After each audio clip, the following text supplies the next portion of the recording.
Buen día, ¿cómo estamos? Hoy vamos a retomar de vuelta nuestras actividades por medio de videos. La última vez estábamos hablando del grupo nominal, que también se llamaba sintagma nominal, y también dijimos que tenía un tercer nombre, que era frase nominal. En aquella ocasión, ¿qué dijimos? Que era una unidad de función, es decir, una o más palabras cumple una función específica dentro de la oración. Y se recuerdan que esa función específica era la de ser sujeto, vocativo, núcleo del predicado nominal, complemento directo, indirecto, circunstanciales, etc. Hoy vamos a dejar de lado ya el criterio sintáctico y vamos a meternos dentro del criterio semántico.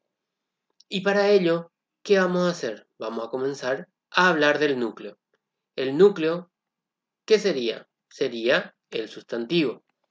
Se recuerdan que el sustantivo era toda palabra que sirve para nombrar persona, animal o cosa. Entonces, por eso decíamos que el sustantivo era equivalente a un nombre. Todo lo que se puede nombrar es un sustantivo. Ahora bien, como ya les dije, vamos a entrar dentro del criterio semántico. Semántica, ¿a qué se refería? Se refería al significado de las palabras. En este caso, vamos a ver el significado de los nombres. Entonces, vamos a comenzar haciendo una división del sustantivo en dos grandes grupos. Se recordarán que estaba el sustantivo común y también estaba el sustantivo propio. Y vamos a hablar de estos dos para diferenciarlo bien. Comenzamos con el sustantivo común, también llamado sustantivo apelativo. ¿Qué hace un sustantivo común? Me presenta características similares o rasgos comunes de la persona, el animal o la cosa a la cual nos referimos. Otra característica para poder diferenciar, también vamos a hablar de las relaciones léxicas. ¿Qué son las relaciones léxicas? Son relaciones de significado. Léxico es igual a vocabulario, vocabulario a semántica. ¿Cómo serían las relaciones léxicas? Se recuerdan que nosotros ya hablamos de lo que era la hiperonimia, la hiponimia, la sinonimia, la antonimia, la holonimia, la meronimia, etc. Y nosotros, como ejemplo, se recuerdan la hiperonimia era una palabra con un significado amplio, capaz de contener a otros significados menores, que en este caso serían las hiponimias. Entonces, hiperonimia, significado amplio, hiponimia, significado más corto.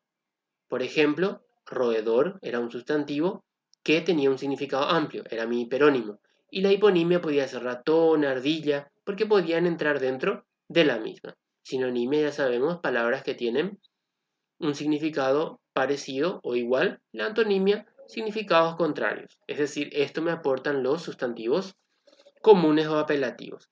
Y por último, debo saber que es traducible a otros idiomas. Es decir, si yo busco una determinada palabra, sí o sí esa misma palabra debe existir en otro idioma, obviamente con un significante diferente. Ahora bien, vamos a hablar del sustantivo propio. ¿Qué es un sustantivo propio? Es un sustantivo diferenciador. ¿A qué va a diferenciar? Va a diferenciar a los sustantivos comunes.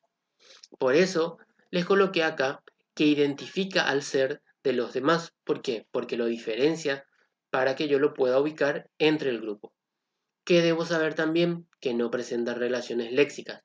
¿Por qué no representan relaciones léxicas? Porque debo saber que el sustantivo propio no tiene significado por sí mismo.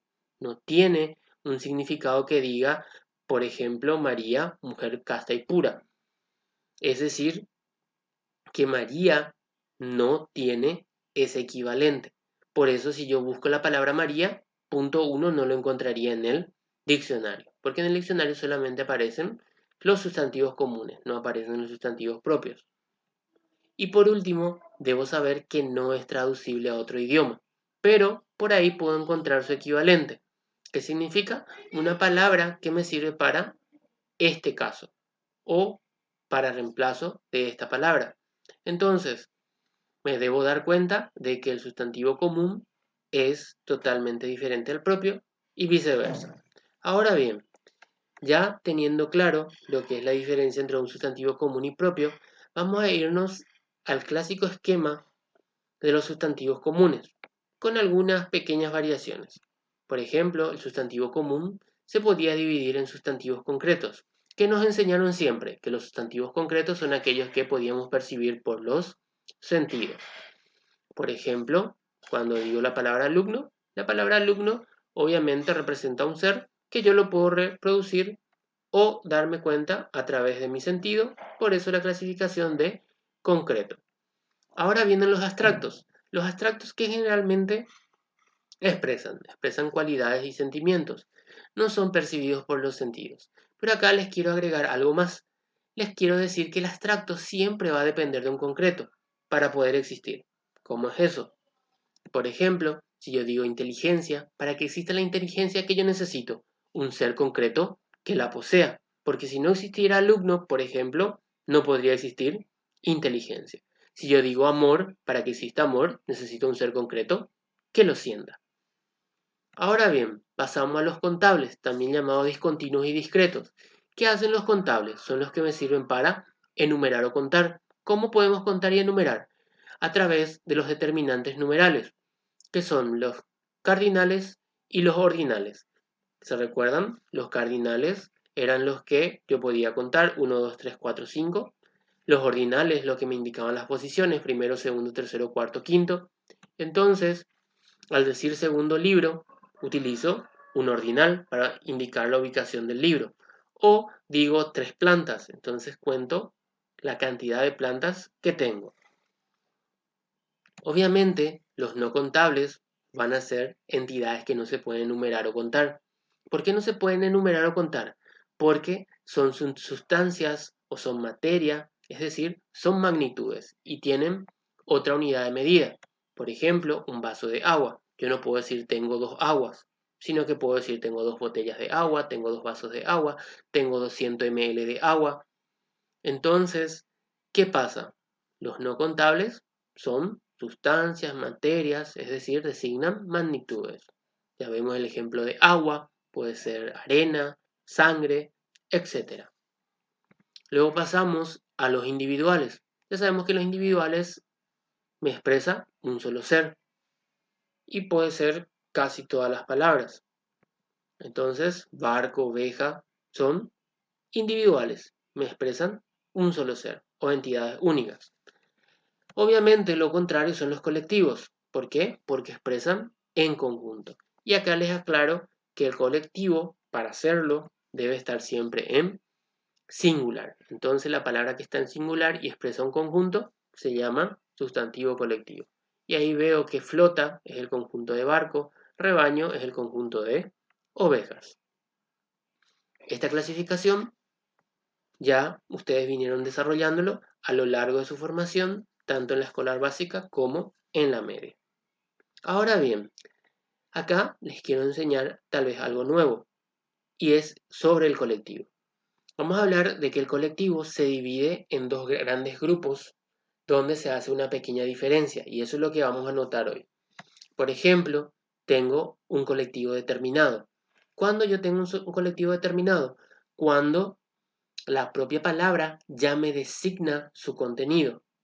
¿Cómo sería eso? Cuando yo digo, por ejemplo, la palabra orquesta, la propia palabra orquesta ya me dice que es conjunto de instrumentos musicales. O si digo mobiliario, ya me dice que es el conjunto de muebles. Es decir, su significado expresa el componente. Entonces ya no necesito colocar más nada para saber lo que realmente dice la palabra. Ahora bien, viene la contraparte, que es el indeterminado. Y el indeterminado, yo debo colocar un componente para poder saber lo que quiere decir exactamente. Entonces, si yo coloco la palabra docena, la palabra montón, ¿qué sucede con estas palabras? Si yo digo, una docena fue extraída de la biblioteca, ¿una docena de qué? De libros, de folletos. Si digo un montón, debo hacer un montón de qué? Un montón de tareas, un montón de trabajo, un montón de mandados. Entonces yo debo especificar el componente. Entonces ahí notamos la diferencia entre un colectivo determinado y uno indeterminado. Ahora bien, viene el otro grupo, que también se contraponen. Por ejemplo, el colectivo léxico es muy parecido al determinado. ¿Por qué? Porque el lexema o la palabra misma ya expresa su significado. Y acá hablamos del lexema porque vamos a poner una contraparte que va a ser el morfológico. Por ejemplo, enjambre, la propia palabra misma, ya me dice que es conjunto de abejas y piara me dice que es conjunto de cerdo.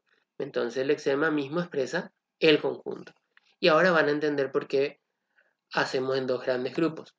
Viene el morfológico. El morfológico, el lexema no aporta. El lexema o el sustantivo colectivo es creado por la persona para indicar un conjunto. Y vamos a ver cómo es, cómo se crea. Se crea por medio del sufijo. Si me fijo en el ejemplo, arboleda, la palabra árbol es el lexema que me expresa un objeto. Yo lo quiero transformar en colectivo. ¿Qué le coloqué? El sufijo, la partícula que va al final y que es un sufijo colectivo, expresa un conjunto. Entonces, al decir arboleda, ¿qué me dice? Que es conjunto de árboles. La misma cosa alumnado. La palabra alumno es mi lexema, que expresa un ser determinado, y le coloco el sufijo ado. Ese sufijo también es colectivo y hace de que exprese conjunto de alumnos. Entonces, el léxico y el morfológico tratan más bien de aquel sustantivo que ya existe y que puede expresar conjunto en la palabra misma, y aquel morfológico que es creado por medio de los sufijos. Y para terminar, algo también nuevo,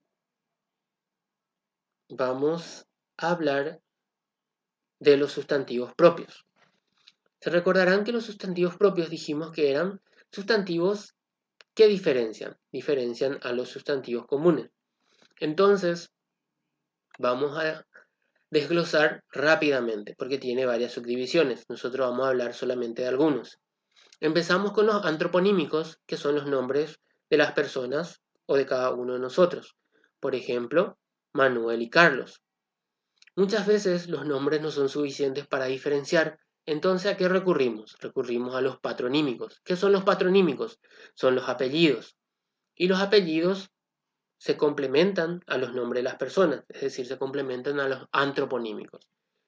Puede ser Benítez, puede ser González, pero hay casos en que hay personas con el mismo nombre y con el mismo apellido. Entonces recurrimos a los hipocorísticos. ¿Qué son los hipocorísticos? Son los nombres afectivos de las personas. ¿Cómo se logra? Muchas veces acortando o colocando algún sufijo disminutivo o aumentativo a ese nombre. Por ejemplo, si tomo el ejemplo de Manuel, puedo decir Manu, Manuelito, Manolo, etc. En todos los casos que noto que el propio, ¿qué hace? Busca diferenciar a un ser de los demás. Ahora bien, también tenemos los topónimos. Los topónimos, ¿qué me indican? Lugares geográficos. Los lugares geográficos ya sabemos que se refiere tanto a lo terrestre como a lo hidrónimo, es decir, al agua. Entonces yo le coloqué un ejemplo, río Paraguay, y este río Paraguay, ¿para qué me sirve? Me sirve para diferenciar a los demás ríos, que pueden ser Pilcomayo, Apa, etc. Entonces me doy cuenta que los topónimos son sustantivos propios porque sirven para diferenciar del resto. Y por último, tenemos a los zoónimos. ¿Los zoónimos qué son? Son los nombres de animales. Entonces, este zoónimo, ¿qué debe hacer? Debe remitirme a la idea de que es un animal. No le puedo colocar un nombre de persona. Por eso, les coloqué el ejemplo de Rocinante. ¿Quién es Rocinante? Me lleva a la idea de que es el caballo de Don Quijote. La misma cosa si digo la palabra Lassie, directamente me remite a la idea del perro, que es el perro más inteligente, según algunos. Ahora bien, tengo también los sustantivos argumentales, que es también lo nuevo para nosotros. ¿Qué son los sustantivos argumentales? Son aquellos sustantivos cuya palabra misma llama o necesita de un complemento de un modificador para poder entender perfectamente lo que me quiere decir. Entonces, ¿cómo sería esto? Si yo digo, por ejemplo, esposa, la esposa llegó a tiempo. Obviamente, ¿la esposa de quién? Necesito saber esa información. A eso le llamo argumental, porque la palabra misma me exige tener un complemento para tener un significado completo. O si digo, el amigo nunca le falló. ¿El amigo de quién? Necesito saber quién es ese amigo para tener una idea completa. Y los eventivos, que es el otro, es muy parecido al argumental, pero sus modificadores o complementos son diferentes. Los eventivos, obviamente su nombre me dice que vienen de eventos, sucesos, acontecimientos. Y estos sucesos y acontecimientos podrían ser batalla, accidentes, casamientos, etc. ¿Y qué llevan? Sus modificadores o su predicado va a darme información de tiempo o me da información de espacio, o inclusive los dos al mismo tiempo. Por eso yo les coloqué el incendio ocurrió ayer en el segundo piso. Mi sujeto va a ser el incendio. ¿Por qué hablo de sujeto? Porque les quiero hablar del predicado. Porque me está diciendo que el predicado puede dar información de espacio y tiempo. El predicado es todo lo que me sobra. Y me dice que ocurrió ayer. Ayer se refiere al tiempo. Me dice que ocurrió en el segundo piso. El segundo piso es el espacio. Entonces, los argumentales y los eventivos son parecidos porque ambos requieren de una información más. Pero ¿cuál es la diferencia? La diferencia es que el argumental necesita sí o sí de un modificador que me aclare o especifique esposa de quién es o amigo de quién es, porque siempre me voy a quedar con la duda. En cambio, el eventivo me habla de sucesos, acontecimientos y es el predicado, es decir, lo que modifica al sujeto, el predicado el que me da la información. Y la información debe ser de lugar o de tiempo, o ambas a la vez. Entonces, hasta aquí llegamos. Les agradezco porque sé que van a estar ahí y nos vemos hasta la próxima.